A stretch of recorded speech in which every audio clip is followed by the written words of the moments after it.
We continue with our less is more obsession. It's a pro-con discussion. For this, first of all, I'd like to invite Dr. Viren to moderate this session. Dr. Viren is ID consultant from Vishakhapatnam. The participants for this pro-con are Dr. Ram Rajgopalan sir and Dr. Justin Gopala sir. Dr. Ram sir will first do the pro. I hope that all of you are still staying around, not for the lunch, but to listen to this. I've been deceived too many times by this. Several years ago, I went to the last program, last day, I was seeing a huge crowd. I was wondering why they were all waiting. Then there was a lottery at the end of it, which they were waiting to see if anybody was winning a prize. Anyway, let me just see if I can't be brief. Discuss this issue related to the overuse of antibiotics. You might realize from my cartoon that I'm using some COVID points about no debates in this situation. This is a debate that I don't think needs to be debated. I think it's already won. Okay, so let me start with the basic ideas. When you talk about use of antibiotics in the ICU, there are two very specific areas that I worry about where the overuse of antibiotics is going to definitely occur. And that is the areas that I want to focus and say, in those two areas, if we can reduce the amount of antibiotics that we're using, okay, I think we can make a very big difference. The first area is very clearly in empirical therapy. The majority of our patients, we do not wait for culture results. We go on a clinical suspicion of an infection, and there is a tendency for us to use a lot of antibiotics under those circumstances. I just want to completely deconstruct the ideas that are related to empirical therapy and try and tell you that there's really an overreaction that we have had as far as that is concerned. The second aspect is definitely in relation to definitive therapy, where currently, because we are dealing with kind of infections that are extremely resistant, we believe that the options that we should have include the use of 15 different antibiotics, gorillamycin and king-congopenem on the treatment of all these patients. But that need not necessarily be the valid kind of approach that we need to take. So let me just say, is the ICU genuinely a special case for the use of empirical antibiotics? And we believe so. If you go around to anybody and say, why do you use antibiotics? Oh, my patients are dying, therefore I have to use antibiotics. Okay, and that is the justification that we always give. And I like to at least look at the concepts on which we like to believe that. The first is the belief that that infection that we have in the ICU has a certain attributable mortality. I want to define that a little carefully, okay, and try to show you whether there is evidence for that or not. The second thing is the belief that a use of an antibiotic reduces that mortality, which unfortunately has never been proven and probably never will be provable, because you can't do a placebo-controlled trial of giving antibiotics or no antibiotics and then try to show a difference. So that we'll have to make a presumption that it is probably true. And the third and most important thing about the use of empirical antibiotics is the belief that if you give it early enough, that you don't have to wait for any kind of culture, and if you give it early enough, that you will make a difference in outcome. A belief that has become so ingrained in our heads that right now we have a temple built to Professor Anand Kumar. I think there will be a lot of intensivists lining up behind that. And the last one is that there are no adverse effects. Let me just try and see if I can deconstruct these ideas to try and tell you that it's built on an extremely weak basis. Number one, when we talk about mortality from an infection, we have to remember that the patient in the ICU is critically ill and has a tendency to get infected. So whether they die from their primary illness or whether they die from the infection is something that we need to tease out. Very clearly, you can die with an infection, you can die of an infection, and we need to tease this out very, very carefully. And honestly, do we believe that we have the data? If you go through any textbook, they basically say, okay, we have data on the attributable mortality of nosocomial infection, say bloodstream infection, there is an excess mortality, ventilator-associated pneumonia, there's an excess mortality. To actually do that, the kind of data that you need to derive has to be quite complex. You can't just directly take a bunch of people with an infection and without an infection and look at the mortality and say that's the mortality attributable to the infection, because there can be covariates that change the predisposition for the infection and the tendency for the patient to respond to an infection. You need to adjust for them. And clearly, when I try to look for the literature that is related to all this, there's a nice systematic review of, say, bacteremia in the ICU, which says of 51 studies, only one study actually met the quality standards that was being expected. So basically, we build a lot of our information on attributable mortality on extremely weak data. I don't have the time to sit and argue about it, but other than the fact that I say that this is a serious concern that we need to raise. But for the sake of this argument, I'm going to say, okay, let's just assume that there is an attributable mortality and go and look at the next thing. Professor Kumar, I introduce you. Okay, all of us have this graph is in our head. When you look at it, every extra hour is associated with a progressive rise in mortality. Beautiful graph. I wonder where the real data is. Okay, what is it based on? 3 large retrospective cohorts over a very wide period of time, 1989 to 2004, where the standards of care and methods of management were probably changing. Probably even the resistance patterns were distinctly changing over a period of time. And there was no standardized care in any one of these studies. This was just large retrospective cohorts in which you just lump the data. Absolutely, if you have very large numbers, you'll have nice tiny confidence intervals. Those are beautifully demonstrated in this, okay? And we live by this, okay? So the first question that we need to ask is, this creates a sort of a guilt trip. If I talk to most of you right now, either because of Kumar's data or its interpretation by the Surviving Sepsis campaign, if you don't give an antibiotic within the first hour, you feel, oh my God, did I not give this patient the right amount of therapy? So the question that we need to ask is there a counter argument to the use of antibiotics in a very rapid kind of a fashion? Let's just presume for now, and I will come back later and tell you that this data itself is a little doubtful. Okay, let's just presume that there is this progressive increase in mortality. The big concern that we have is, can we achieve a certain level of diagnostic certainty when we see a patient, particularly in the ICU, maybe again even in the emergency room? If you saw somebody who came in with a fever, with not a specific site, or came in with tachycardia, light hypotension, how confident will you be of the fact that the patient has an infection? It takes a period of time. There is no question about it. Even for instance, pneumonias, you may hear some RALs, but X-ray evidence may not occur till a couple of days later, and your certainty of the diagnosis is going to take a period of time. That is very, very clear.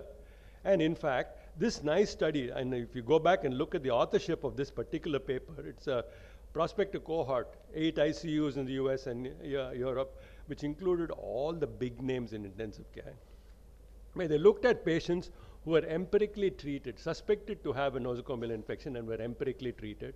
And then an expert panel looked at how many of them actually had the infection on the basis of a retrospective assessment of, or what you call adjudication of the existence or absence of an infection. A full 80% of patients who were suspected to have an infection in the ICU did not have one. Or at least that's what the expert panel ultimately came to a conclusion. Let me not put this and say 80% you're going to be wrong. Okay, I would also just say a significant number of times when we think we have an infection that we're dealing with, it's likely that we don't have an infection. Particularly if the time window that we're going to take to detect this is going to be extremely short. If you say force it within an hour, 1 hour of seeing, you make a decision about it, you're more likely to be wrong than to be right. So that will be the first concern that I have about the other side of the equation. And in fact, this is very nice when you look at pneumonia guidelines over a period of time. I'm quoting this from a New England Journal review. When we looked at community-acquired pneumonia recommendations, it used to be like, give an antibiotic within 4 hours when you have a suspicion. Okay, then it says, 4 hours, 6 hours, whatever else. The duration of time was progressively increased over a period of time. And then ultimately, they said, don't worry, you just give it when you think you have this diagnosis that is reasonable. That seems to be the more appropriate thing than to put a time interval and say, you have to do it within a certain period of time, because the likelihood that you will get the wrong diagnosis and overtreat a patient is going to be there. So that is a very big concern that I have. One way, when you want to start giving empirical therapy in a very short time window, you're more likely to overtreat than to undertreat. So that will be issue number one that I will have. The second thing is, again, whenever we look at Kumar's paper, we focus so much on the time, but nobody focuses on the appropriateness of antibiotics. And this becomes a very important thing. We can't call all antibiotics the same unless you're a surgeon. No surgeon. Nowhere here. Okay. I usually make jokes of surgeons and obstetricians and things like that, but I hope there's nobody there. Unless you're a surgeon, you won't say antibiotic, you got an infection, treated with an antibiotic. They equate all antibiotics. Or if they want, they can make a distinction between only two kinds, lower antibiotics and higher antibiotics. Okay? So that's basically all that they say. We clearly understand that you can't just say early antibiotic is important. The appropriateness is going to be important. And in this wonderful land of ours, we have cultured some really great terrorists. You can see it right on top.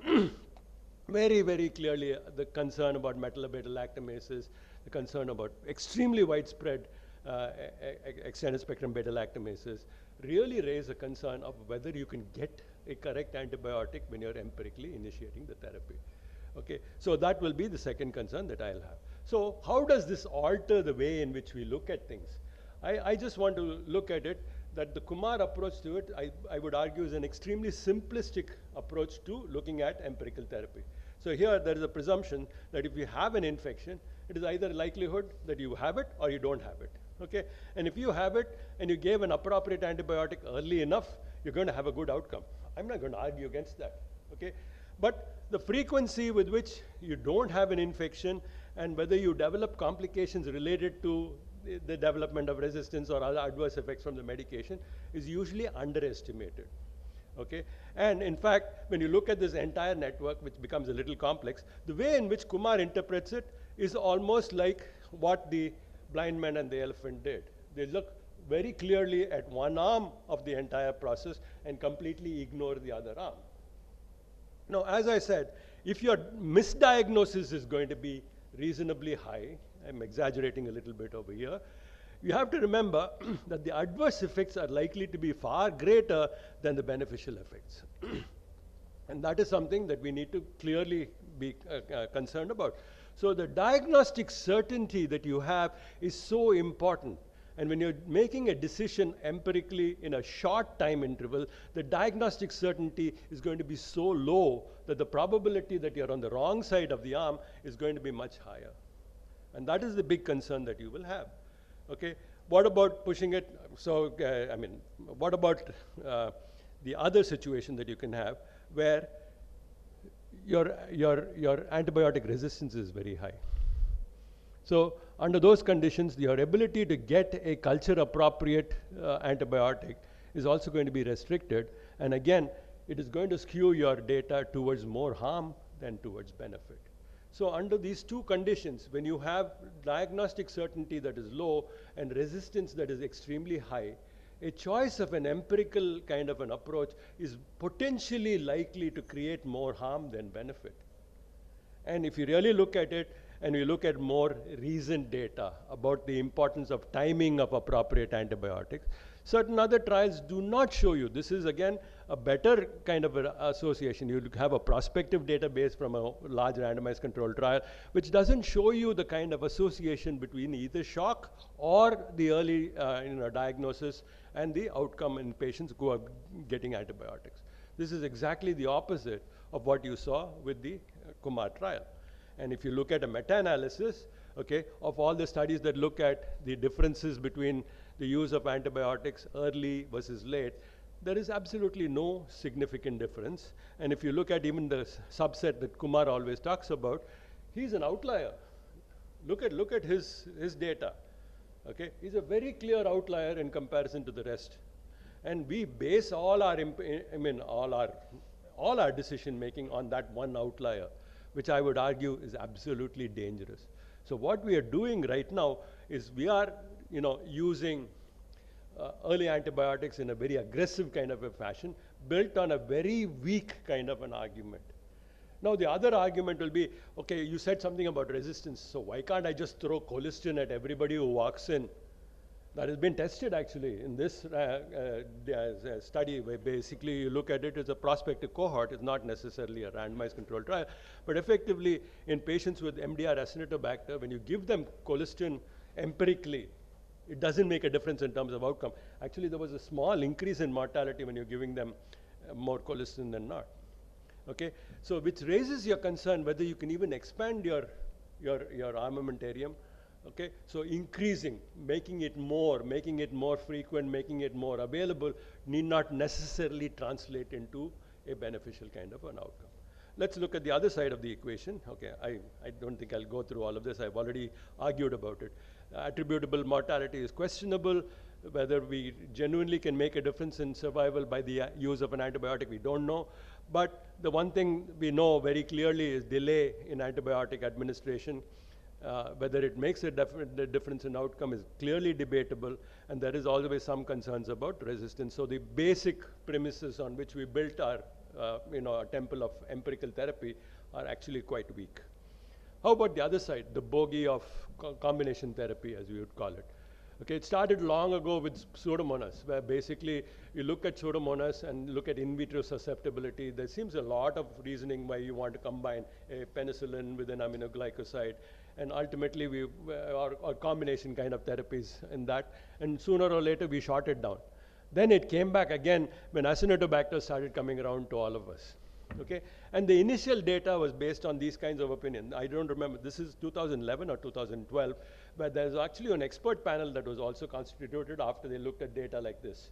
This data basically says that microbiological response when you combine antibiotics in the treatment of MDR is really very good. And if you look at that expert panel, the majority said, actually, I would combine antibiotics. But that was based on data on microbiological efficacy and not necessarily on clinical survival. And if you really look at more modern data, and there was a whole variety of ways in which you can combine it, if you look at more modern data, it actually goes the other way. I mean, no benefit is seen. Here is a combination of colistin and rifampin versus colistin alone, no difference in outcome, except microbiological eradication. Again and again, microbiological eradication is good, but clinical outcome is unaffected. But you're going to be using more antibiotic without any benefits to the patient. Carbapenem in combination with colistin, same thing. No variation in the graph, basically. There again, I believe there was some clinical response rates that were a little different, or not really very much. Look at a meta-analysis of this. I have to admit this is a Chinese meta-analysis, but I would give Chinese meta-analysis a lot of credit if they don't include Chinese studies in the meta-analysis. Okay. But basically look at that. The average effect is 1, no difference at all in combination therapy. So again, from an empirical perspective, more is not necessarily better either. So if you really look at it, the overall argument would be the use of more antibiotics, either empirically or in terms of definitive therapy, have never been established as being the appropriate kind of an approach. And if I have not convinced you to stop writing about empirical antibiotics, if only the next time you have that drug-sponsored pen, usually some drug company's name will be there and the drug name will be there. I hope it doesn't move around to make you write that prescription. Even if you hesitate a bit, I'll be very happy that you have done the right thing, because it gave you a thought, at least, to be very careful. Antibiotics, as Lakshminarayan Brown pointed out, is a very clearly non-renewable resource. The more we use it, the less we can use it in the future, and this is something that we need to be very, very careful about. And my own argument is, let peer pressure not dictate, okay, what you're going to be using under these circumstances. There is no necessity, just because some leader is deciding on the appropriate use of antibiotics, you don't have to follow exactly what they're saying. Thank you very much for listening to me. Thank you for the insightful talk, sir. I request Dr. Gustin Gopal to counter the talk.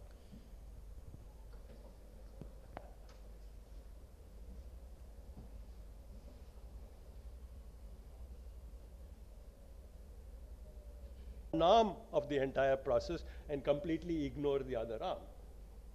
Now, as I said, if your misdiagnosis is going to be reasonably high, I'm exaggerating a little bit over here, you have to remember that the adverse effects are likely to be far greater than the beneficial effects. And that is something that we need to clearly be concerned about. So the diagnostic certainty that you have is so important.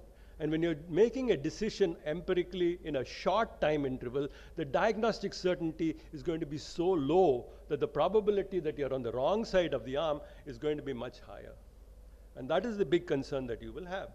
Okay, what about pushing it? So, I mean, what about the other situation that you can have where your antibiotic resistance is very high?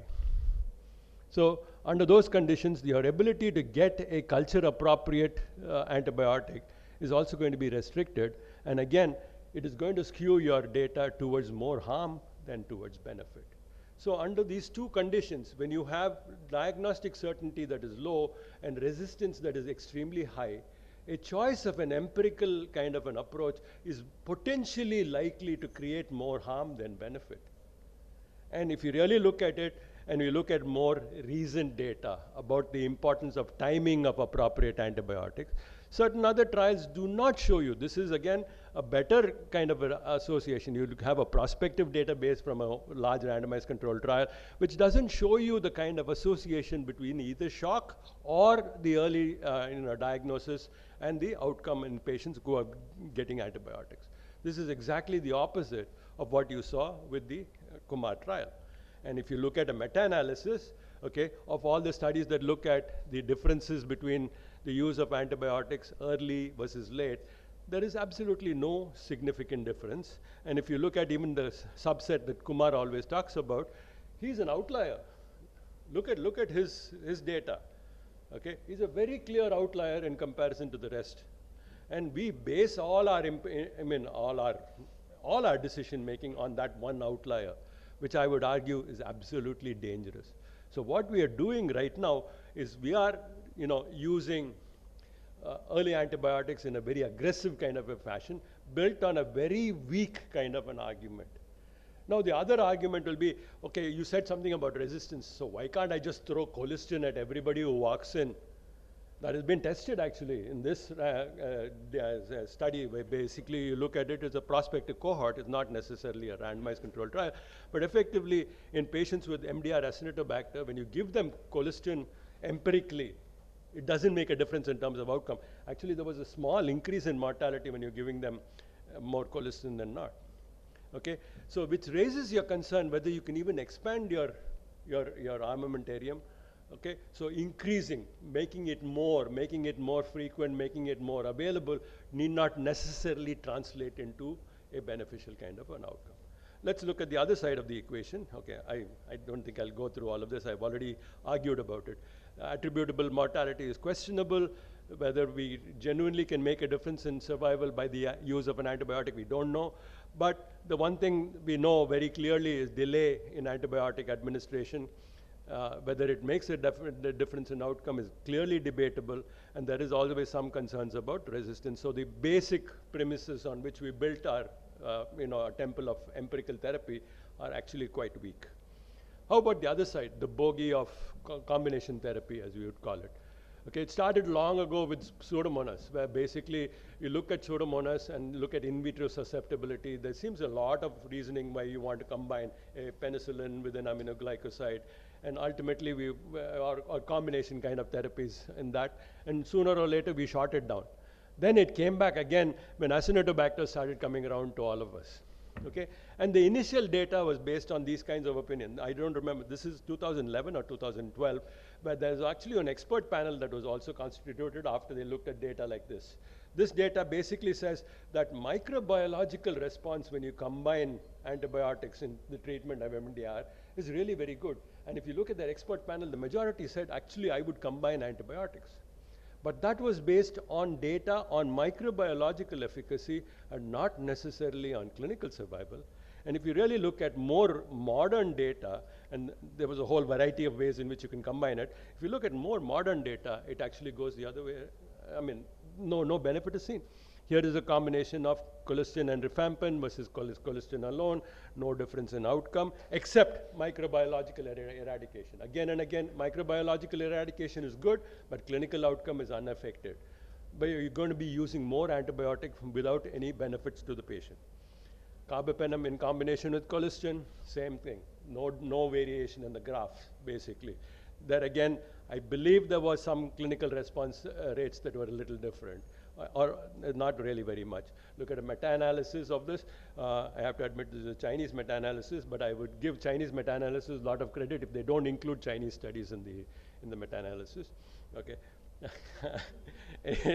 But basically, look at that. The average effect is 1, no difference at all in combination therapy. So again, from an empirical perspective, more is not necessarily better either.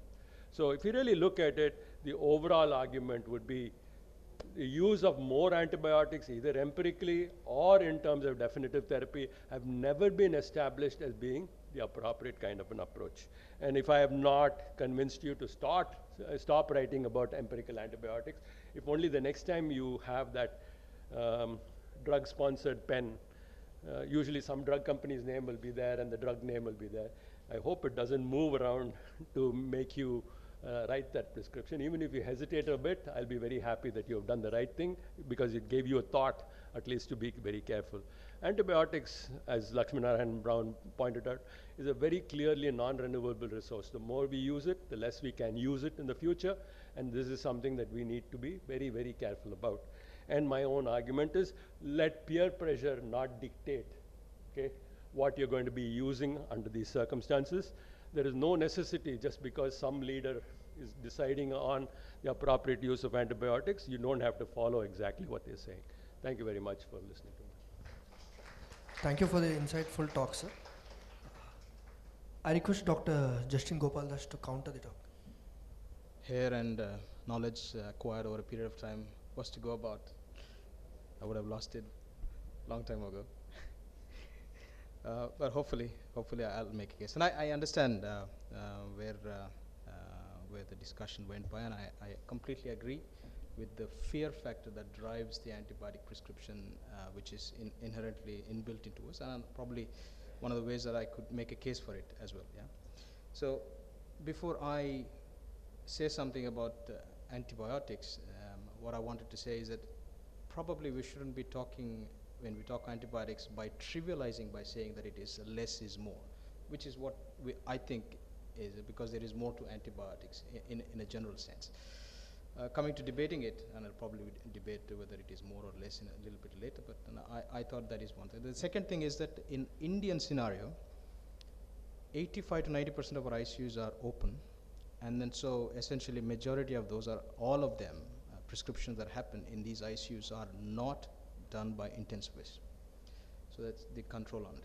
Number 3 is that 80% of the pharmaceutical drugs produced are used not in humans. Out of the rest of the 20%, more than 15% are done in outpatients.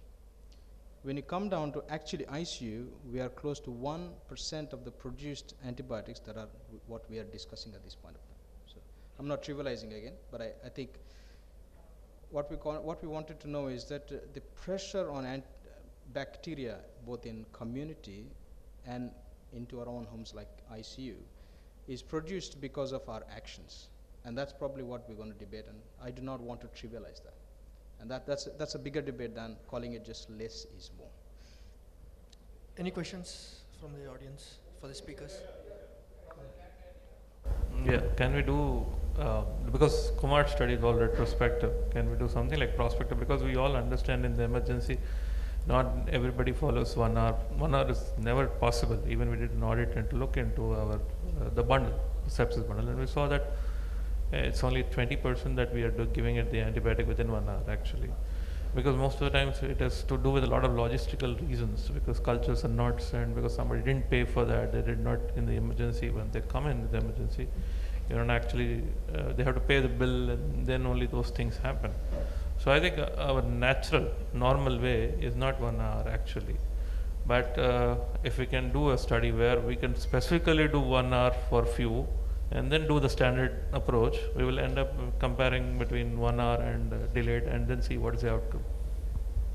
Yeah, I think as much as it's a good idea, there is already some data that is emerging. For instance, there is a large retrospective database that looked at the process of delaying the antibiotics even up to 6 hours was not associated with any increase in mortality.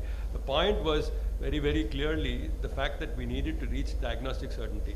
Once you have diagnostic certainty, or once it is established, any delays after that point seem to genuinely make a difference in terms of outcomes. So if you're reasonably certain somebody's got a pneumonia and you don't give them an antibiotic for 3 hours, it definitely makes a difference in contrast to when you know it is pneumonia and you don't. So actually they built in the idea of achieving the diagnostic certainty even up to 6 hours. It doesn't seem to make a difference. Retrospective. Obviously, I'm not going to go around and say this is the best data that you have, but it is one way of looking at it. And you know, for me, the other side, I always get extremely upset. Anybody with any hypotension, any change in blood pressure, any tachycardia, any fever, our emergency room says we have to finish it. They will give them piperacillin and tazobactam within that hour. Everybody gets it. Okay, so there's absolutely no thought process that goes in. And even if we argue that 1% of our patients are being exposed to this, it is still a sufficiently large number that is being exposed to antibiotics when they don't deserve it. And that's the kind of point that I raised. But I think this is very valid. I think we really need to look Not at it. But just purely for logistic reasons, we never get to give an antibiotic fast enough. Okay, Yeah. but it's very interesting to see it. But that's probably the reason how they built this retrospective study also, because there was aspects of delay, and they didn't show the kind of mortality changes that you see. We called up a lot more times. The critical care team, the resident goes and sees the case before they think about. I mean, but still, the antibiotic is something they just push off before actually looking. Easy to push off. Because as a quality measure, they say, when did you give your antibiotic? All you need to show in the ED, okay, I gave it within 1 hour. Okay, so it's very easy. So it's almost like patients been here, and they reached about an hour, just give them the antibiotic. They worry about whether they have the infection later or not. Actually, it increases the risk even further. You know, that again is an argument of peer pressure plus enforcement of guidelines. Trying to say that the standard of care in the emergency room should be the administration of antibiotics in a certain period of time is sort of compelling them to do that. And it takes a lot of time for them to readjust, you know, back towards, even if the change in the recommendations come in, it takes many years for them to readjust back. I think in that meantime, we're really in trouble. Now, quite honestly, I've been in practice long enough to realize there was a time when you could treat a urinary tract infection very safely with ampicillin and get away with it. It has genuinely progressed to the point where today, if you look at the average E. coli, it may have nitrofurantoin sensitivity, it may have amikacin sensitivity, both of which, I mean, amikacin you're not going to be giving parenterally for an outpatient kind of a therapy, but nitrofurantoin, if it's uncomplicated, you need to give it for a long period of time. The only other agents that you can give is a metalactin inhibitor, which becomes not even the routine kind, not augmentin or anything of the sort. We need to be giving sepsabactam or something like that. It's really slow. And in fact, if the patient has bacteremia, I can't even give that. I have to give them a carbapenem. So I'm really looking at it in a, just within my life that, you know, I see the way in which it is changed. Yes, and then Let's sir, mail. Just to the audience, I would like to know is one thing that I've noticed in the ICU is you have a patient who has come into the ICU and we have clinically diagnosed sepsis, and we have started empirical appropriate antibiotic. And you are into 1 or 2 hours, patient has not improved, inotropic requirements are going up. I see a sort of spinal reflex coming up. They would have got meropenem and targocet, which is now the first line for anyone coming from community. If they are not getting better, in 2 to 3 hours, there's an order from the consultant, oh, why don't you give colistin or phosphomycin? And you're like, if you are not there, it's already given because it's an order. So that's something that I don't know whether you all experience the same thing. So if you have already diagnosed sepsis and you think you have chosen appropriate antibiotic for a certain infection, and the patient has not responded in 2 to 3 hours, why add, something out of the blue like fosfomycin, colicin is just thrown in? Sepsis is the body's reaction to infection. Antibiotics will not, make it go away. You support the patient and allow antibiotics to work. Okay. This point of it is that, like I said, less is more probably isn't the appropriate term to use, and majority of the reason why we are here talking about less is more is because we are starting to see a lot of resistance in our ICUs, or just generally everywhere else. And then we probably have to talk about less and what is less and what is more, and then finally we probably could agree that probably more is better. So this less is more is in common medical literature, first appeared in 2009, but there was no mention of antibiotics in this. Yeah. So there was another one in 2013. Unfortunately, the slideshow isn't working, so pardon me, but there is a brief mention of longer duration of antibiotics are not beneficial. That's probably as close as they got in terms of when they are describing ICU procedures or practices. Yeah. The recent most is 2019, and again the less is more description. There is no mention of antibiotics in this one, so they politely kept out of it because probably they did not want to use less is more in antibiotic frame. So as much as less is more and is more like a less is more, there was a good review in the same article where saying less is more, but are we doing enough? Are we doing enough, particularly in lower and middle income countries like India? So this is the crux of it, where the data that less is more is in a refined systems where there are a lot more closed, and where there is already a AMR that is like a guided rational antibiotic therapy is going on for the last decade already, with the systems where there is a pharmacist is there who's going to supervise it. There are hospital drug committee who supervises, whereas the government doesn't give you money for you to be a gun-ho in terms of your antibiotics. So even they are struggling to get to grips with control on the antibiotic prescriptions. And so what is our position and what we are supposed to be? It isn't by calling less is more, but we have to do something else for it. So the fear that why we are here today is because of the antibiotic resistance, and obviously similar flowchart has gone through, where most of the time when we think it is inappropriate, we should stop antibiotics, not less, or reduce it or narrow it broader spectrum. So probably that's where it is. And when you actually have an infection, then as a matter of fact, in a quantification wise, you actually give more, because you try to, because we always underdose. We know that PKPD studies, we know, so we probably have to do that. So it is the differentiation that is more important, and that differentiation isn't going to be easy if you call it less is more. And so it isn't easy to talk to that 85% of the people who come to your ICU to write the antibiotics, surgeons or physicians or whatever. Or it is not that 85% of the families where you say less is more. It is not going to bite well, that statement, because they think that less is inferior. But we have to show that it isn't so. And that is by calling not less is more, but more is more. So as already pointed out, that India abuses the antibiotics by clear margin. And then when we realized that, we thought we have infections and we seem to abuse antibiotics, so there must be a reason why. They both seem to be the reason. And then they came up with a concept saying that, okay, fine, now we have to reduce this quantity some way or the other. And the WHO said you pick up your numbers, so daily doses or days of therapy, and so you get this number, and then we go around and using the same number in India, both North and South India, and then we prove the fact that there is a lot of inappropriate antibiotic therapy. I understand that. So there is more inappropriate therapy. And then they went on and looked at strategies to how to reduce this in terms of reducing the quantity of antibiotics by reducing the duration, or trying to police people by saying that you cannot use these kind of antibiotics because it is inappropriate.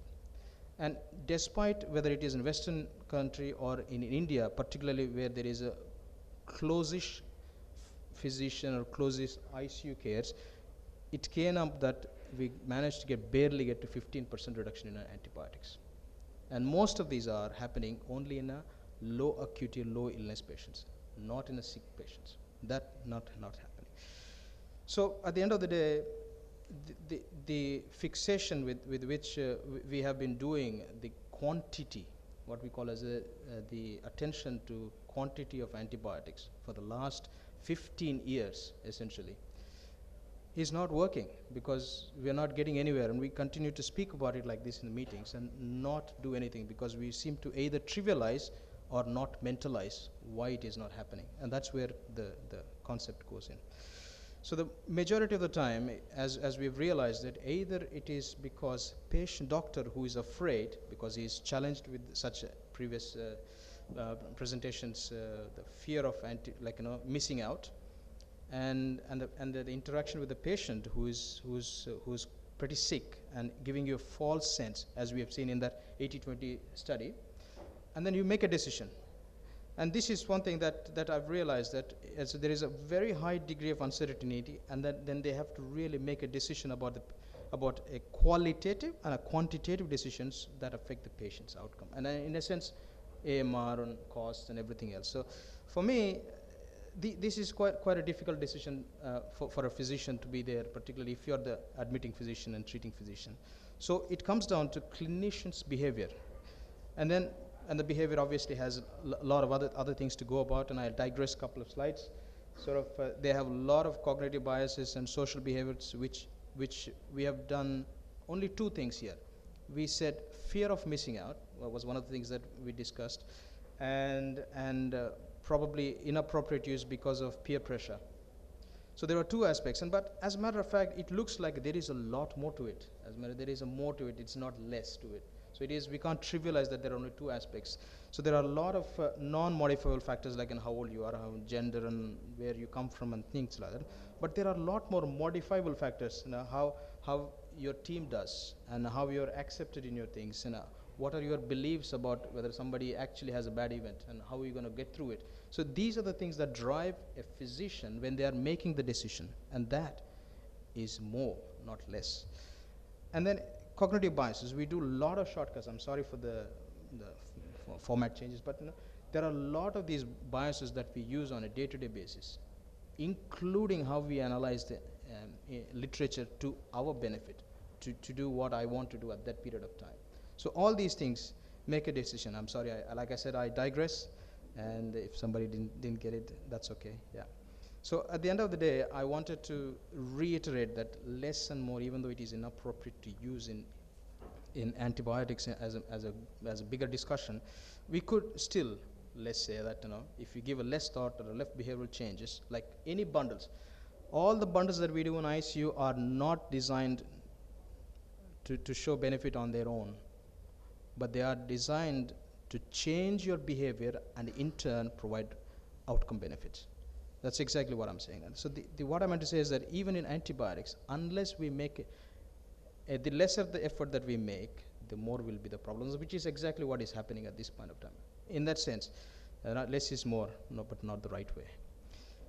And coming to the patients, and I'm not going away from the more or less bit of it. I'm not saying that you shouldn't use it, but I could also make a case that when we make these qualitative decisions, we make decisions based on how much dose I want to give. I want to give 6-hourly piperacillin as a background rather than 8-hourly, which is quite commonly prescribed outside. And so I would rather like to make a decision about the dose that I'm saying. So the more decisions you make about the dose, the better it is.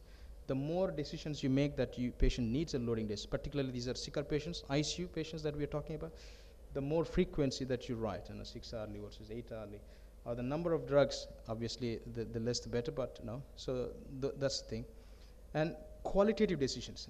Essentially what we are trying to do is that the more the time you take to discuss about the spectrum, like okay, this fellow has got a urinary tract infection, unlikely to be a staph, no matter what, unless there is a metallic work or something else.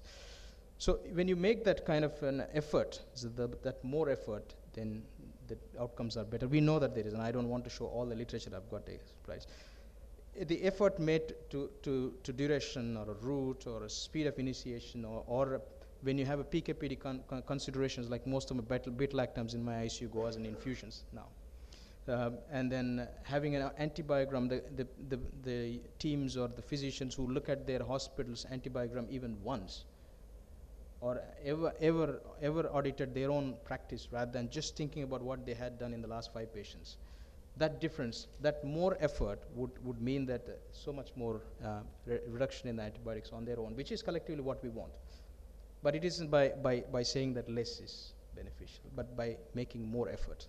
And this is what I'm saying. There are a lot of other things, like including source control and chasing cultures, all these things. And at the end of the day, what I meant to say is that the more the effort that we make about qualitative and quantitative decision making about the patients, or whenever you're writing an antibiotic, the less the prescription will be and the better we are off. And we shouldn't probably trivialize the antibiotic discussion with the lesser more. Thank you. Any specific points? It can't be a rebuttal, because I think basically, I don't think either of us disagreed with the broad idea. It was just a matter of semantics. I was focusing on, given my age and a level of senility, just on more antibiotic in terms of volume and in terms of the number of prescriptions that we were using. He was focusing very clearly on the fact that if you're going to use your antibiotic, the amount of thinking and processing and changing procedures required a greater involvement. And I don't think we're actually discussing different things. The way, I love the way in which he twisted it around and took it away from the volume of the antibiotic to the amount of effort that we needed to make into it. And I think I don't disagree, and I don't think there's a debate. I think you're sort of complementary in terms of what we said. And I completely agree. I was so impressed by Justin's argument over there. I was looking at it very simplistically. Give age the concern about senility over here, and I thank you. It was really very nice. Okay, so I don't disagree. I think this is probably what is going to be important. Even though I have made arguments about the fact that we need to use less antibiotics, it was built on a greater amount of thinking of the process. And that is exactly what he's also encouraging us to do. So I think there's no win in this. I think what appropriateness of choosing the right antibiotic, right dose, and thinking about the right ID diagnosis. If anybody has any questions for the speakers, or I have my own doubts, so I'll proceed if anybody doesn't have any doubts. Yes, this for both the speakers. This is in context of not getting appropriate clinical diagnosis. If you have an OP patient, like if you're suspecting infection, that is a different question. So we are among critical care physicians, so we are dealing with ICU patients. So this question is placed in context of not having appropriate source of infection. We feel that the patient has an infection or not having infection. And how do you decide on waiting on antibiotics? I mean, your personal this thing. Would you have a score like SIRS was an old thing? Now would you have something like Q SOFA? Would you decide on that, or would you wait? I want to completely discourage the use of organ support, or organ failure, as a substitute marker for the existence of infection. That's a very circuitous kind of an logic. That sorry, sir, not for the existence of infection, for starting the antibiotic, waiting on starting an antibiotic. Even for starting an antibiotic, if a patient presents to me and I'm not very clear about a source of an infection, just because he's got organ dysfunction, it doesn't necessarily raise my suspicion of his having a septic source. And that is what I think a lot of people do. Very commonly we say, okay, he's got some organ dysfunction, so he must have sepsis.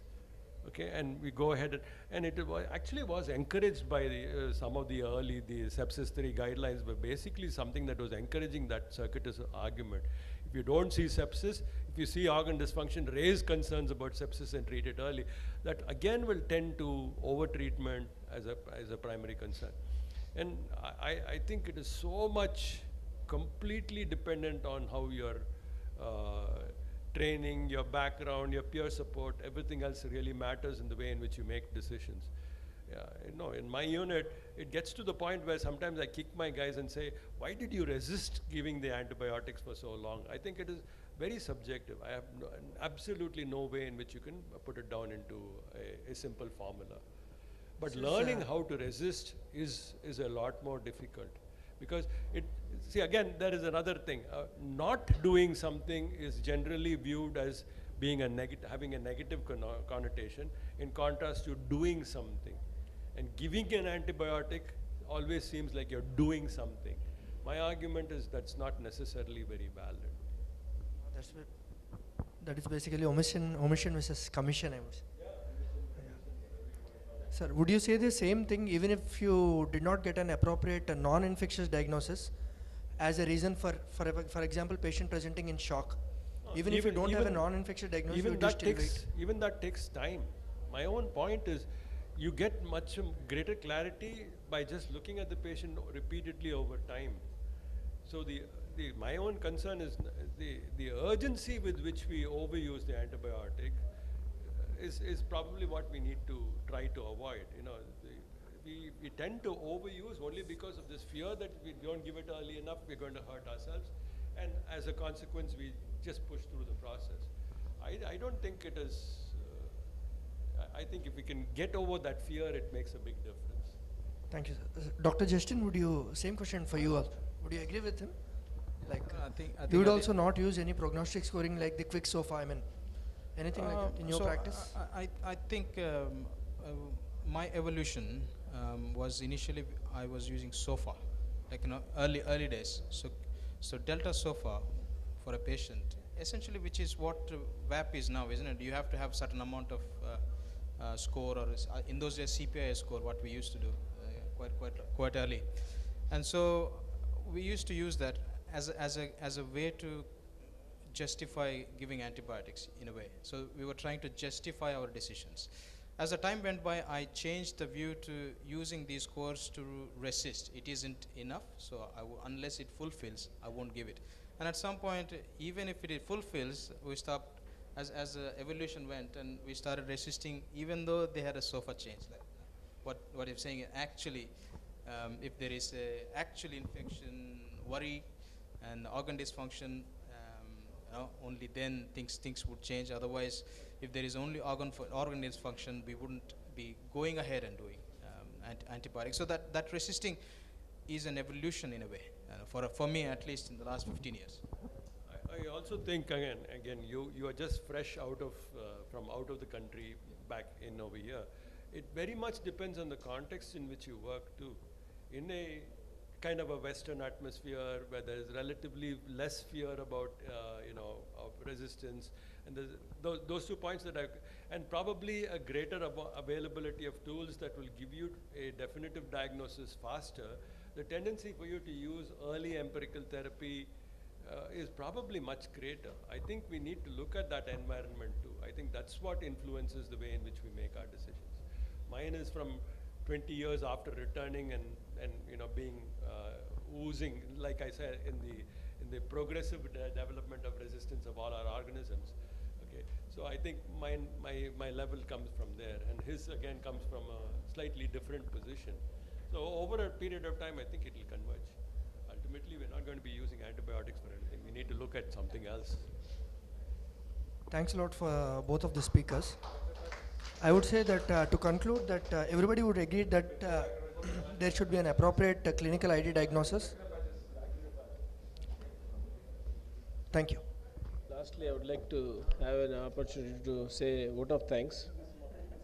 First of all, I really thank all the delegates who has been registered, and particularly sitting till the last time, and particularly in the physical presence of after long years conducting this conference.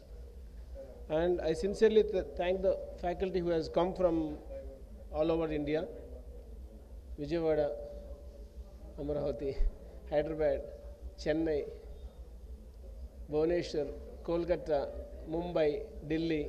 So I really thank all the people who has come physically and made this successful. And in spite of the Omicron fear, which we thought it may not happen. So that was a fear we have.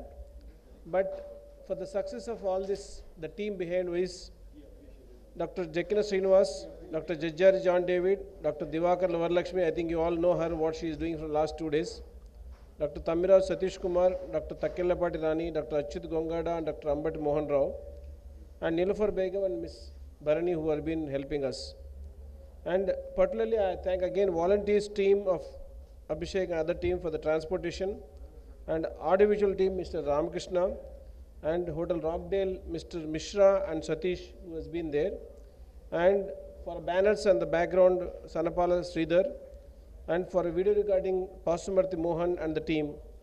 And I think last not the least, definitely with the former support of all the 5 names which is there written, Fusion, Cipla, Concord, Converge, Gufic and Sanofi. And I just give 1-2 minutes time for Fusion and Cipla to say, Mr. Kiran and from Cipla as well as Fusion. Please, just 1 minute. Thank you very much and each and everyone.